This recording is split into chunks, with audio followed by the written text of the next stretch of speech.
देखो देवभूमि है, देवभूमि के नाम से इसको जाना जाता है। आज देवभूमि संकट पर है, बहुत बड़ा वित्तीय संकट इस देवभूमि में आया। आर्थिक स्थिति इसकी, अब कोई बोले ना बोले, हम तो सोच रहे हमारे 5 साल निकल गए, चलो भाई दोबारा जीते तो आ जाएंगे, नहीं जीते इसके लिए हमें कुछ ना कुछ करना पड़ेगा। एक ही फोकस करो कि आर्थिक स्थिति हिमाचल की कैसी मजबूत हो, बाकी सारा स्टॉप कर दो। ये ड्रामेबाजी नहीं चाहिए यहाँ में। तो चलो जो भी हुआ, जब हम देख रहे हैं कि आज प्रदेश के हालात है, माननीय सभापति महोदय, और आप एक ही अच्छे अनुभवी हैं, आप इस बात को समझते हैं प्रदेश के हालात आज क्या हो गए हैं। हमें बात करना चाहिए भाई कहाँ से पैसा आएगा, पैसा कहाँ है। हम कभी केंद्र से पैसा मांग रहे हैं, कभी किधर पैसा मांग रहे हैं, कोई मदद कर दो मदद कर दो। कौन मदद करेगा, कितनी मदद करेंगे भाई। हमें खुद अपने साधन जुटाने होंगे। हम इसीलिए यहाँ पर बैठे हैं, हम इसी फैसले के लिए यहाँ आए हैं। हम क्या करने के लिए जनता ने हमें चुना है। आज प्रदेश के क्या हालात हो गए हैं उसको देखने की आवश्यकता है। मुख्यमंत्री को जी यहाँ पर नहीं है, मैं कहना चाहता हूँ जनता ने सरकार बनाई है, आप पे उम्मीदें लगाई हुई है। आपसे जनता ये नहीं सुनना चाहती है कि आज हम कर्ज के बोझ में फंस गए हैं। आपका काम है कि हम कर्ज से कैसे निकालें, आपको डिसीजन लेने होंगे, आपको फैसले लेने होंगे। आप जो सीट में बैठे हैं, आप अपने फैसले ले सकते हैं। आपको उसके लिए प्लान, स्ट्रैटेजी सब करना होगा। आपको स्ट्रैटेजी कैसे इसको प्रदेश को चलाना है। ये बहाने मारने से प्रदेश नहीं चलेगा। आज इस प्रदेश का अगर मैं देखता हूँ स्थिति क्या है, आपको चाहिए था कि ऐसी आपदा वगैरह जैसे जिस तरह से आ रहे हैं, हमारा प्रदेश को मजबूत करना था आर्थिक स्थिति से। वो प्रदेश मजबूत नहीं हो पाया। मैं ये नहीं कहता हूँ कि यही सरकार चाहे पहले की रहे चाहे अभी की रहे, जो बात सोचनी थी उसको तो किया नहीं। एक ही प्रॉब्लम है, क्योंकि आर्थिक स्थिति हमारी ठीक नहीं है और हम उससे जूझ रहे हैं। अब हम बोलेंगे कि हमें पैसा दो तो कहाँ से देंगे, हमें भी दिखाई दे रहा है। जब मैं खुद देखता हूँ, आंकड़े में खुद देख रहा हूँ इस प्रदेश के क्या हालात हैं। जो हमारे इनकम सोर्सेज है वहीं के वही हैं। 40,000 करोड़, 42,000 करोड़, 43,000 करोड़ साल का यही है, इससे ज़्यादा तो नहीं है तो मुझे समझा दो भाई। और वो भी केंद्र के शेयर के साथ, जो केंद्र के हमारे टैक्सेस वगैरह आ रहे हैं, जीएसटी वगैरह आ रही है, उसके साथ बड़ी मुश्किल से हमारे पास इनकम तो हो रही है। और फिर उसको अब अगर हम थोड़ी गहराई से देखते हैं तो मेरा कहना यह है कि अगर हर महीने हमें तकरीबन जो है, अगर हम कितना कमा रहे महीने में, अगर मैं कह रहा हूं कि 40-42,000 करोड़, ये कब का आंकड़ा है, ये 3 सालों का आप उठा के देख लो। 40-42, इसको क्यों नहीं आगे गया इनकम सोर्सेज? ये किसने फैसला देना था? हमने करना था कि इनकम के सोर्सेज कैसे जनरेट करें, कैसे प्रदेश चलेगा। अगर जो इनकम हमारे पास आ रही है, अगर हम महीने की देखते हैं, बड़ी मुश्किल से 3,600 करोड़, यानी एक दिन की इनकम जो इस हिमाचल की है, बड़ी मुश्किल से 115-120 करोड़ है एक दिन का। तो महीने का कितना हो गया भाई? वही हो गया 3,600 करोड़, 3,600 करोड़। ये इनकम, इससे ऊपर आंकड़ा ही नहीं है इसका। और अगर ये इनकम अगर हिमाचल में हर महीने 3,600 करोड़ की इनकम हो रही है और आप खर्चा कर रहे हैं 6,000 करोड़, तो हिमाचल कैसे चलेगा बताओ मुझे। और 3,600 करोड़ की अगर मैं बात करता हूं तो हमारे सैलरी देने में, अगर मैं महीने की बात करता हूं, 115-120 करोड़ का हमारी इनकम है टोटल, वो भी केंद्र के साथ। हिमाचल की तो 50% भी नहीं है, इसमें 60% केंद्र का शेयर है। अगर उसकी मैं बात करता हूं तो 120 हमें महीने एक दिन में 120 करोड़ आ रहा है, तो हमें पर डे हर दिन जो है 40 से 45 करोड़ जो है सिर्फ सैलरी देने को चाहिए। दिन की बात कर रहा हूं मैं शॉर्ट में बता रहा हूं कि दिन की बात करो आप, किसी प्रदेश का क्या हो गया। 40 से 45 करोड़ जो है दिन में सैलरी को चाहिए। पेंशन के लिए हमें चाहिए, हर महीने हमें 1,000 करोड़ पेंशन का जाता ही है। पेंशन के लिए हमें 30-35 करोड़ चाहिए एक दिन में। और रहा बैंक का, मेन जो बैंक जो आज कर्ज के इस पे दलदल में हिमाचल को उठा दिया, आज एक महीने का बैंक का जो 1,04,5,000 करोड़ क्रॉस कर गया है। ये हिमाचल के हालात है। उसको भरने के लिए हर महीने, हर दिन हमें तकरीबन हर महीने हमें 35-40 करोड़ चाहिए। ये टोटल अगर तीनों को मिलाते हैं तो ये तीनों को अगर मैं मिलाऊं तो ये तीनों जो है 120 करोड़ हो रहा है। ये 3 चीजों का पैसा है जो हमारी इनकम है। 120 करोड़ इनकम एक दिन की, 120 करोड़ खर्चा 3 चीजों का है। तो भाई आप कहाँ से हॉस्पिटल चलेंगे, कहाँ से एजुकेशन सिस्टम चलेगा, कहाँ से रोड बनेंगे? क्या आप क्या एक्सपेक्टेशन कर रहे हैं? क्यों ऐसी इस भावना से हम उठे हैं? पहले तो हम ये तो करें कि इसकी आर्थिक स्थिति कैसे सही हो। बड़े दुख के साथ मुझे कहना पड़ रहा है, यहाँ पर हम आते हैं होश में, भाई ड्रामा नहीं चलेगा। बाहर आए हा हू करके निकल गए। जनता ने आपको चुना है, हमारा फर्ज है कि हम जनता जो हमको चुनकर भेजा है तो हम उसकी बात करें, इस सदन को चलाएं कि हम कैसे इनकम सोर्सेज जनरेट करें। सबसे बड़ी प्रॉब्लम है ये सारा झूठ है। ये मुख्यमंत्री बता दिया मुझे कि आपके मंत्री बैठे हैं, भाई आप कहां से पैसा लाओगे? बता तो दो मुझे भाई कहां से पैसा आएगा। तब तो आया तो है ही नहीं आज तक। बार बार परिवर्तन हुआ, चेंज हुआ है, सरकारें चेंज हुई है। अब कहते हैं फिर वो एक ही बात है, अब बोलेंगे फिर वो पुराने वाले जो हमें कर्ज के छोड़ गए। विरासत में एक माननीय सदस्य बोल रहे थे कि वो जयराम ठाकुर जो है 80,000 करोड़ का जो विरासत में छोड़ गया। अरे प्रजापति महोदय, सभापति महोदय, मैं आपसे विनती करता हूं, बार बार हमारा क्या काम है इधर आके एक दूसरे को ब्लेम लगाना। कर्ज वो कर गया, वो खा गए। अरे भाई अगर किसी ने गलत किया है तो आपने कार्रवाई क्यों नहीं करते? आप 3 साल क्यों बैठे हैं? आप इधर डिसीजन लो अपना। ये बहानेबाजी नहीं चलती, बहुत हो गया। हर एक की लिमिट है। जब अगर किसी ने गलत किया आप कार्रवाई करो भाई। 80,000 करोड़ का माननीय जयराम ठाकुर के ऊपर डाल रहे हैं, 80,000 करोड़ का बोला। एक माननीय सदस्य बोल रहे थे, एक बोल रहे 75,000 करोड़, एक बोल रहे पता नहीं, अलग अलग बोलते हैं। एक बोलते 90,000 करोड़। देखो मैं सभापति महोदय, कम से कम ये कर्ज हुआ कैसे हिमाचल को? एक कर्ज नहीं सारा बेड़ा गर्क कर दिया आज। अगर एक कर्ज का हमें 35-40 हजार करोड़ मैं बोलता दिन का नहीं भरना पड़ता, महीने का कम से कम हमारा 1200-1400 करोड़ जा रहा है कर्ज के लिए, ब्याज दे रहे हैं हम। अगर ये देने नहीं पड़ता तो हर कंस्टिट्यूएंसी को, मेरी क्या आपकी भी कंस्टिट्यूएंसी को 20-25 करोड़ हर महीने में मिलता। जो बैंक को पैसा जा रहा है फ्री का जा रहा है, ब्याज भर रहे हैं। तो अगर 20 करोड़ मेरी कंस्टिट्यूएंसी को मिलता तो मैंने क्या कर देना था वहां? ये तो साल में नहीं है, ये किसने? तो मेरी आपसे एक रिक्वेस्ट है, मैं रिक्वेस्ट चाहता हूं, प्लीज इसको नोट करें। क्या रिक्वेस्ट है कि जो जो भी मुख्यमंत्री रहे हैं हमारे सब माननीय हैं, ये कर्ज कौन कौन करके गया तो उनका भी एक लगा दो सदन में, ताकि हम ये बात ही नहीं करें फिर कि कौन खा गया कौन ले गया। इसने अपने कार्यकाल में कितना कर्ज लिया, इस हाउस में लगना चाहिए। एक बात तो खत्म हो जाएगी कम से कम। जब भी बात हुई है इसी पे बात हुई, भाई वो खा गया वो ले गया, तो हम भी देखना चाहते हैं कि कौन क्या कर गया, उसको तो देखो। आज अगर 2000 देखो, अगर मैं चुनकर आया 2018 में, 17 में, 18 में सरकार बैठी, वो टाइम इस प्रदेश को 47,200 करोड़ कर्ज था। और ये जो है 7 और 8 सालों के बीच में एक कर्ज चला गया 1,04,5,000 करोड़। अब आप बताओ अगले 7 सालों में ये कर्ज हो जाएगा डबल, 2.5 लाख करोड़। तो 2.5 लाख करोड़ होगा तो हमारी तो 3 कम नहीं है जितना कर्ज भरने को चाहिए। क्यों नहीं इन्होंने इसका साधन किए? क्यों सरकारें चुप रही? क्यों कर्ज लेते रहे? मुख्यमंत्री जी तो यहाँ है ही नहीं, आपकी सब में। मैं ये कहना चाहता हूं कि ये अभी भी कुछ नहीं बिगड़ा है, ऐसा नहीं है। लेकिन अगर मुख्यमंत्री को स्टैंड लेना होगा, जनता ने चुना। आपने क्या किया भाई 3 साल तक? आपने क्यों इनकम सोर्सेस जनरेट किए? आपको पता था भाई किया तो बता दो, रखो इधर भाई कितना करोड़ किया आपने। कर्ज क्यों लिया 40,000 करोड़ भाई, 35,000 जो भी लिया, वट एवर, 34 लिया, 35 लिया, 40 लिया, आपने क्यों नहीं किया इसके बारे में? तो आपने क्यों कर्ज लिया? मैं जनता ये नहीं सोचना चाहती है कि किसने किया। जिन्होंने गलत किया हम ये साइड आ गए, तो आप तो अच्छा करके दिखाते। जनता वो सोचती है। तो 3 साल हो गए, कब दिखाओगे बताओ आप? आज प्रदेश के हालात है, शर्म लगती है हमें भी। हम किससे मांगे पैसा? किससे पैसा मांगे भाई? कहां से मांगे? कहां पैसा? मैं कहता हूं कि जब जो इनकम सोर्सेज आपको जो उसकी बात की आप लोगों ने आज तक, भाई क्यों?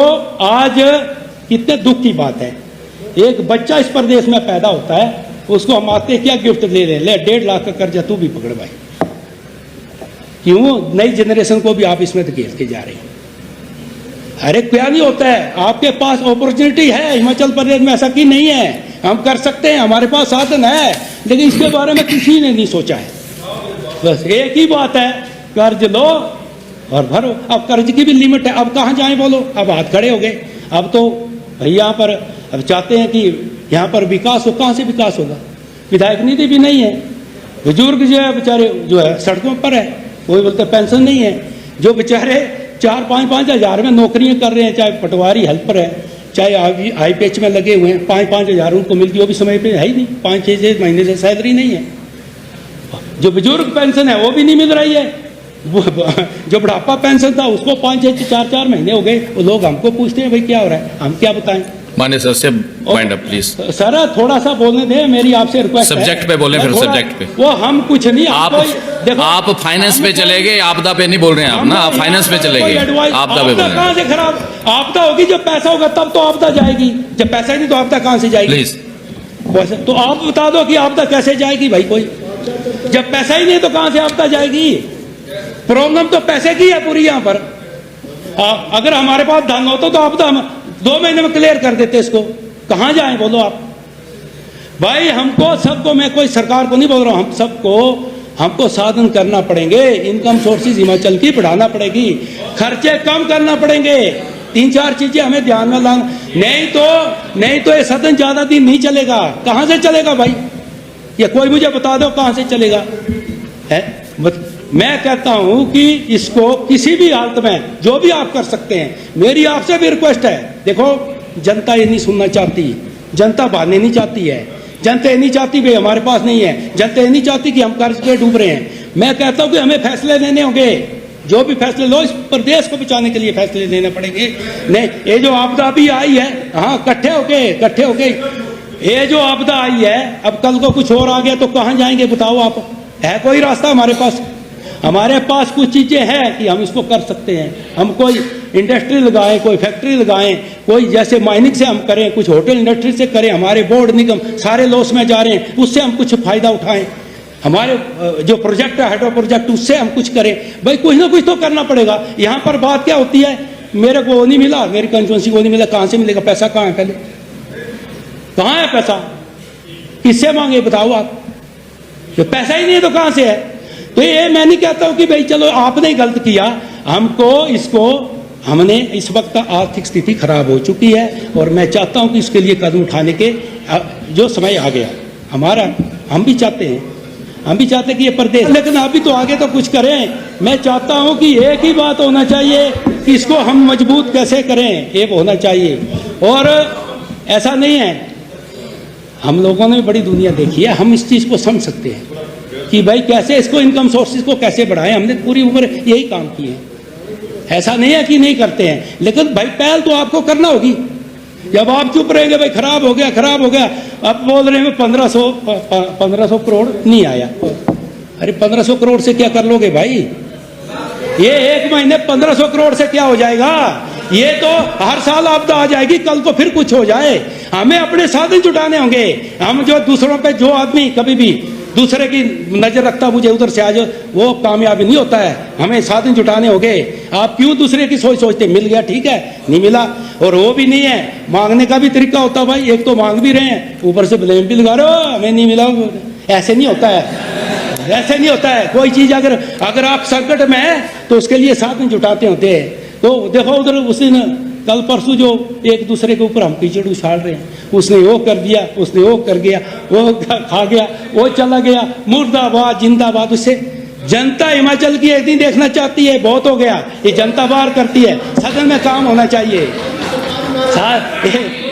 सरकारी नारे नूरे छोड़ ये भी लगा रहे थे, सरकार सारे सबके लिए बोल रहा हूँ भाई। प्लीज मैं कहता हूँ, देखो मैं कहता हूँ प्लीज माइंड अप प्लीज। देखो ये जो समय है, चलो पहले हुआ, आप इस सदन को जो 25 साल 40 साल पहले चलती थी वैसे चला रहे हैं। आज जमाना कहाँ है, टेक्नोलॉजी का जमाना है, आप पिछली से चल रहे हैं। अब ये समय इसका है कि एक दूसरे के ऊपर कीचड़ उछाले, एक दूसरे को यहाँ पर ये करें कि आपने वो कर दिया, आपने वो खा गया। अरे खा गया तो कार्रवाई करो भाई, जनता को ऐसे हम लोग हिमाचल की जनता को बेवकूफ बना रहे हैं, वो खा गया, वो खा गया। किसके ऊपर कार्रवाई नहीं की? खा गए तो करो, तुम्हारी सरकार क्यों नहीं कर रहे? आप फैसले लो। आप गलत है, जो गलत है। आप लोगों को इनकम सोर्सेज कोई नहीं, एक ही काम, प्लीज बाइंड अप, प्लीज। खर्चे कम करो। सर बोलने दो थोड़ा, 20 मिनट हो गए, प्लीज। ऐसा है वो, मैं सजेशन 20 मिनट देखो, I am not giving advice, advice नहीं दे रहा हूं मैं, सजेशन, सुझाव ये है कि कुछ कर जाए हम प्रदेश को। और बोलने जब कोई अच्छी बात बोलते हैं सब विरोधी, तो सुन लो, ये सबकी फायदे की बात है। ये कोई मैं गलती बोल रहा हूँ या मैं कोई आपकी सरकार के ऊपर नहीं ब्लेम कर रहा हूँ, मैं सबके ऊपर लगा रहा हूँ। तो कर्ज कोई इन्होंने थोड़े ले, पीछे से होते आया। लेकिन एक देखो, जयराम ठाकुर आदरणीय हमारे पूर्व मुख्यमंत्री, उनके ऊपर भी गलत कि वो विरासत बोलते 80,000 करोड़ विरासत छोड़ के, देखो गलत बात मत करो। वो टाइम भी मैंने देखा, 17 से 20 तक मैं 17 से हम चुन के आए थे, वो टाइम भी ऐसा था कि कोविड लगा, कोविड के कारण बड़ी प्रॉब्लम आई, लेकिन फिर भी कर्ज कंट्रोल में था भाई, फिर भी कर्ज कंट्रोल में था। कोशिश की, देखो 18-19 उन्होंने काम किया, 20 कोरोना लग पड़ा फरवरी में, देखो सच्चाई होना चाहिए। 20 कोरोना, 21 कोरोना, 22 चुनाव लग पड़े, ऐसा था उधर से। तो इस चीज को सोचो। और मैं सभापति महोदय, चलो कोई बात नहीं, जो भी हो। Please don't disturb, please bind up. मैं फिर भी कहना चाहता हूं कि जैसे आदरणीय प्रधानमंत्री मोदी जी, चलो ये भी सही बात है, कोशिश करेंगे कि कैसे भी करके हम करी से निकलें ताकि हमारे हालात सही हो। फिर हम चाहे आपको भी, सरकार को कहना चाहता हूं कि अपने जो, चलो आप इनकम सोर्सेज जितने जनरेट कर सकते करो, नहीं कर सकते तो खर्चे कम करो। खर्चे क्यों नहीं कम कर रहे भाई? आप खर्चे तो कम कर सकते हैं, ये तो आपके हाथ में है। आप क्यों नहीं खर्चे कम कर रहे हैं भाई? कौन कहता है कि भाई जरूरी है फॉर्च्यूनर गाड़ी में चलना है 50-60 लाख की गाड़ी में? प्लीज माननीय सदस्य, please please bind up, please don't disturb, please bind up. भाई सबको हम भी चाहते, महिंद्रा की जीप ले लो, सबको, हमको भी ले लो, सबको ले लो। लेकिन मेरा भाई वो पहले जैसा नहीं है। वो गुरुजी पहले हालात कुछ और थे, माननीय सदस्य, please address to the chair, please address to the chair. संकट में, और मैं भी देखो, हमारा प्लीज बाइंड अप। हम भी तैयार हैं, हम तैयार हैं, इसीलिए तैयार है कि हम इस प्रदेश की, जो एक हमारा हिमाचल प्रदेश एक देवी देवताओं का प्रदेश है, इसको हम कदर करें। और मेरा जो कुछ हमारा समय जो था हमने अपने लिए, लेकिन अब हम प्रदेश के लिए कुछ करना चाहते हैं, वो प्रदेश के लिए करेंगे। और जो हमने कदम उठाए उसमें हम आगे चलेंगे। बस मुझे सबसे बड़ा खतरा, बाकी सब ठीक है, सारे हमारे माननीय विधायक ठीक है, कोई किसी की सोच नहीं है, लेकिन एक कि हम इसको, हिमाचल को कैसे इससे बाहर निकलें, इसके लिए हमें प्रयास करने होंगे, मिलजुल के हमें कार्य करना होगा। और हम एक दूसरे के ऊपर मत गलत बातें उठाओ, इससे ना हमारा भला होगा, ना सरकार का होगा, ना आपके क्षेत्रों का होगा। ये एक बदनामी का ही काम है। यहाँ फैसले लो ऐसे इस तरह के लो। और मैं सभापति महोदय, मैं एक अपना डिसीजन लेता हूँ। जब तक ये प्रदेश जब आर्थिक संकट से गुजर रहा है, मैं प्रकाश राणा MLA जूनर, मैं आज के बाद हर महीने 1 रुपये अपनी सैलरी लूँगा जब तक के संकट से बाहर नहीं आता है। और इसके लिए मैं प्रयास करूँगा। ये मेरा अपना फैसला नहीं, सबकी बात हम नहीं कर सकते गुरुजी, हमारा फैसला है। मुख्यमंत्री बोल रहे भाई है ही नहीं, कुछ भी नहीं है, बहुत सही बोल रहे हैं, नहीं है। हमें पता है कि हमारी इनकम से 3 ही चीज़ें नहीं चल रही है। और जो हमारा अनुभव है, मैंने अपना जीवन, मेरे जीवन में 2 बार मैंने देखा। एक बार मेरे जीवन में भी संकट आया था जब मैं कॉलेज में पढ़ रहा था, मुझे पढ़ाई छोड़ना पड़ी थी, और हमने बड़ा कुछ देखा। दुनिया का कोई ऐसा देश नहीं जहाँ हम नहीं गए हों। और हम फिर उठे, छूटी, लेकिन फिर पढ़े, फिर निकले, फिर उठे। तो वो संकट आया कि हमें ऐसे भी, ऐसा नहीं है। मैं सदन को बोलना चाहता हूँ कि मैं वो व्यक्ति हूँ जिसने कार वॉश भी किया 2-2 रुपये में, बम्बे में जाकर निकले फिर, लेकिन ऐसा नहीं है। तो हम हिमाचल के लिए कर सकते हैं, जो हमारा एक्सपीरियंस है। तो मैं जब तक मैं अपना 1 रुपया अपनी सैलरी करता हूँ, जब तक ये हिमाचल इस संकट से नहीं निकलता। आपने सभापति महोदय, मैं एक बार फिर आपका धन्यवाद करता हूँ, आपने मुझे मौका दिया। आपदा से या आर्थिक संकट से, ये क्लियर कर दो। आर्थिक संकट से, और कौन सा संकट है?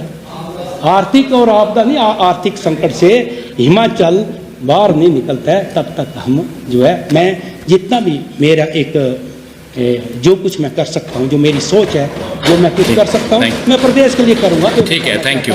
एक बार फिर मैं आपका बहुत बहुत धन्यवाद करता हूँ, आपने मुझे बोलने का मौका दिया, धन्यवाद। अब इस चर्चा में भाग लेंगे मेरी बातों का अगर कोई बुरा लग गया होगा, अगर मैंने कहीं गलत शब्द बोल दिए, उसके लिए मैं माफ़ी चाहता हूँ। हमारा किसी से बैर विरोध नहीं है। हम चाहते हैं कि ये प्रदेश आर्थिक संकट से बाहर निकले, वो मेरी अपनी सोच है और इसको हम काम करेंगे और आगे करेंगे। अगर हम मौका मिलता है बड़ा कुछ करेंगे। आज तुम्हारी सरकार है, हमारी भी आएगी, बड़ा कुछ करेंगे, पर अभी भी हम मिलजुल करने को तैयार है, ये मैं कहना चाहता हूँ। अगर सरकार बचेगी तो हम सभी तो रहेंगे, तो प्रदेश ही चला गया तो हम क्या करेंगे भाई? जब यहाँ पर जब बचा ही नहीं कुछ है, जिस प्रदेश के हालात, जिसका 3 चीजें नहीं चल रही है, सैलरी, पेंशन और रीपेमेंट, वो प्रदेश क्या करेगा? आप खुद सोच सकते हैं। धन्यवाद।